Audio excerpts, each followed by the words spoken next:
Voici l'un des meilleurs programmes d'immigration au Canada. Alors, bienvenue les amis. Dans cette vidéo, on va parler d'une bourse d'études partiellement et entièrement financée au Canada pour le cycle licence, dont la date limite c'est le 1er mars 2023. Donc, pour toi qui regarde cette vidéo, like et partage cette vidéo au maximum. Il nous reste uniquement 30 jours net pour pouvoir postuler à cette bourse. Alors, on va aller directement consulter les différentes informations à propos de cette bourse d'études.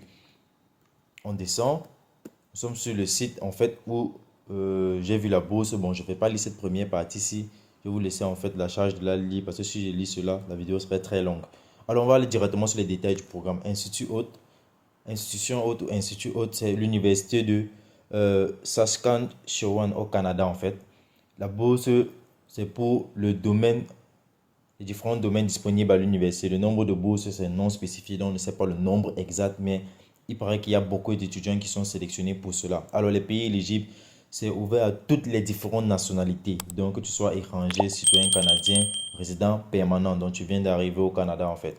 Alors, avantage de la bourse d'études de l'université, les bourses sont attribuées aux étudiants méritants au moment de leurs admissions ou pendant leur étude.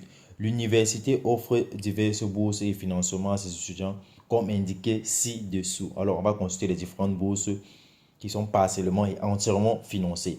Les bourses d'entrée garantissent jusqu'à 3000 USD, US dollars en fait, prix d'excellence international de l'unité de l'université. Bon, vous pouvez lire le nom de l'université, je ne vais pas lire ce nom parce que c'est assez bizarre pour moi, qui donne pratiquement 10 000 dollars. Alors, on dit voilà une autre catégorie, il y a le prix de l'excellence du baccalauréat international, IB de 20 000 dollars. On a le prix de l'école canadienne de programme d'études, dont c'est 15 000 dollars. Le prix du conseil des écoles internationales, dont le prix est 15 dollars, 15 000 dollars.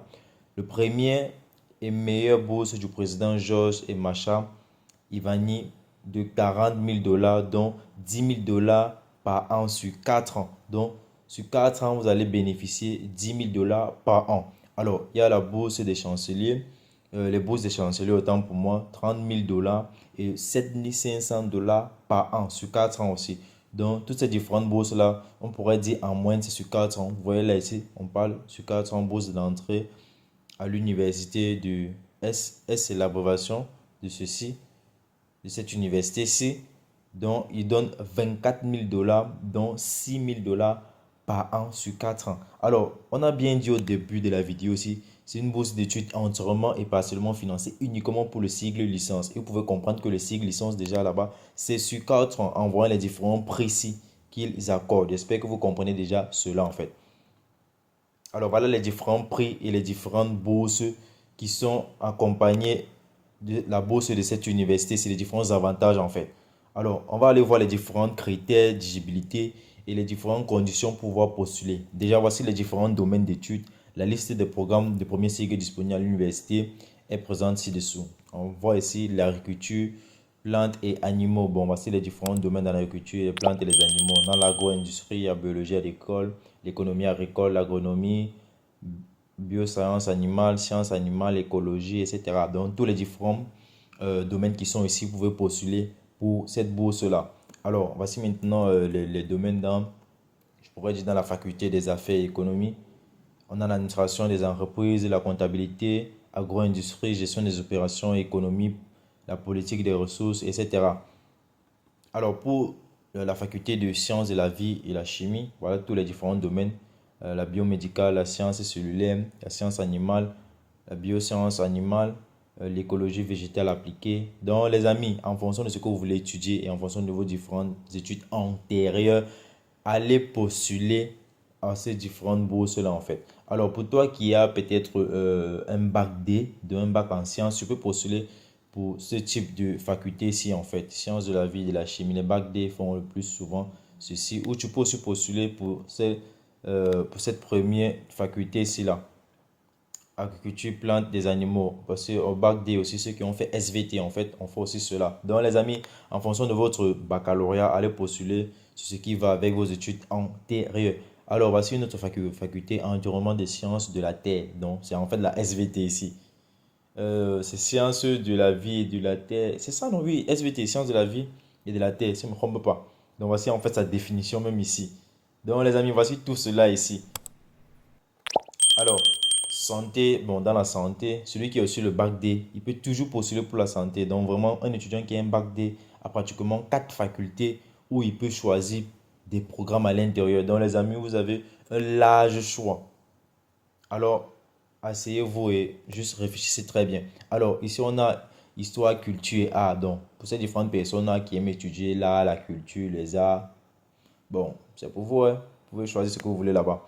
Alors, programme autochtone, administration des affaires autochtones, formation des enseignants indiens, gouvernance et politique autochtone, etc. Bon, je crois que les Africains ne font pas ce genre de programme-ci. Ça ne nous concerne pas.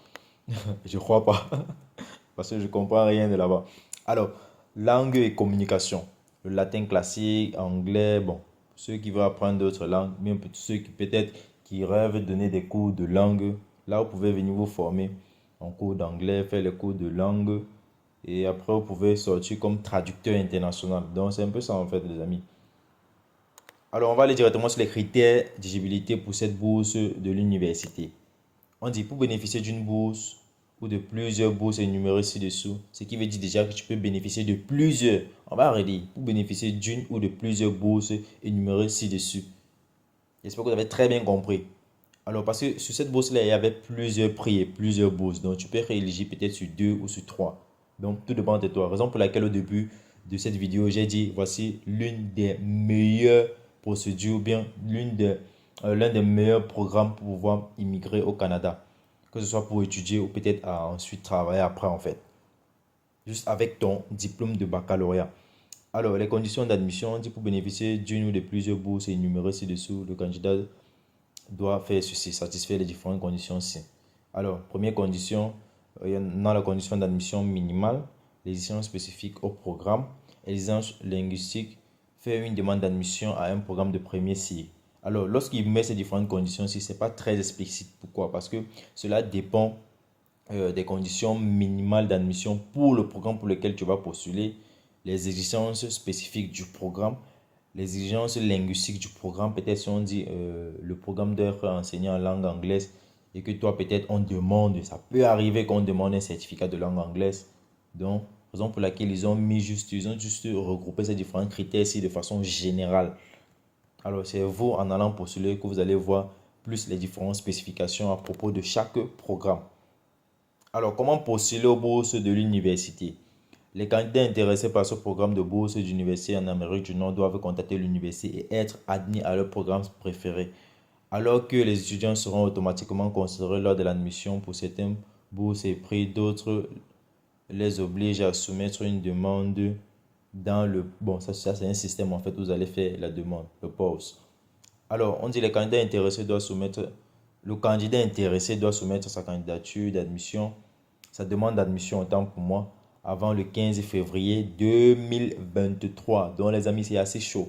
Remplir et soumettre la candidature en ligne dans pause avant le 1er mars 2023. Donc il y a pratiquement deux choses à faire. Tu vas d'abord contacter l'université en fonction du programme pour lequel tu veux postuler. Ils te donnent les différents critères, les différentes conditions. Et la deuxième chose maintenant que tu vas faire, c'est de remplir ce formulaire-ci en ligne avant le 1er mars 2023. Alors les amis, je crois que j'ai très bien expliqué tout ce que vous devez faire pour pouvoir bénéficier de cette opportunité. Et surtout, si c'est la première fois que vous êtes tombé sur ma chaîne YouTube, moi c'est Franck pour la portée de la chaîne FP Opportunité de Voyage. Sur cette chaîne, on parle de tous les différents moyens légaux qui se permettent d'immigrer légalement à l'étranger, que ce soit au Canada, la France, la Belgique, l'Allemagne. On parle des bourses d'études, la JV, le Théorie. Donc, abonne-toi pour ne pas rater toutes les différentes opportunités qui se présentent à toi. Alors, votre nom, en fait, que moi j'ai donné pour ceux qui me suivent, ce sont les opportunistes. C'est quoi un opportuniste? En fait, c'est quelqu'un qui saisit toutes les différentes opportunités qui se présentent à lui. Donc, les opportunistes, je vais vous montrer comment cliquer sur ce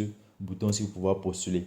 Alors, lorsqu'on clique dessus, je patiente un peu, vous allez voir comment ça se présente en fait. Alors voilà le site de l'université, University of Saskatchewan. Bon, je ne sais pas trop comment prononcer ça, j'ai des problèmes en fait avec certains mots. Alors, how to apply. Ici, c'est le site déjà en anglais, mais sur cette partie-ci, vous allez voir pratiquement les mêmes informations qu'on venait de lire là-bas tout à l'heure. Alors ici, c'est Find a Program. Ici, c'est lorsque vous allez rechercher un programme et directement cliquer, entrer en contact avec l'université. mais je ne vais pas le montrer ici. Donc, si vous voulez une vidéo spéciale à propos de cela, juste faites-le moi savoir dans la partie commentaires. N'hésitez pas à poser vos différentes questions. Alors ici, on dit Apply for Admission. Donc, tu postules en fait pour l'admission. Comme je vous ai expliqué, il y a pratiquement deux choses à faire. La première chose, c'est appliquer pour l'admission. Et après avoir postulé pour l'admission, tu peux remplir maintenant le formulaire en ligne. Fill out and submit your application. Donc, c'est en fait ce que je vous expliquais. Donc, les amis, n'hésitez pas. Alors, pour ceux qui ont les différentes questions, faites-le moi savoir dans la partie commentaires. Et ça peut arriver que dans certains programmes, on vous demande de payer des frais pour pouvoir postuler. Donc, ça peut arriver. Parce que généralement, certaines universités au Canada font cela. Donc, ça peut arriver, les amis. Alors, les amis, merci d'avoir regardé cette vidéo jusqu'à la fin. Sur ce, on se donne rendez-vous dans une autre vidéo sur une autre thématique. Big up. Say what you wanna say to me now. I wanna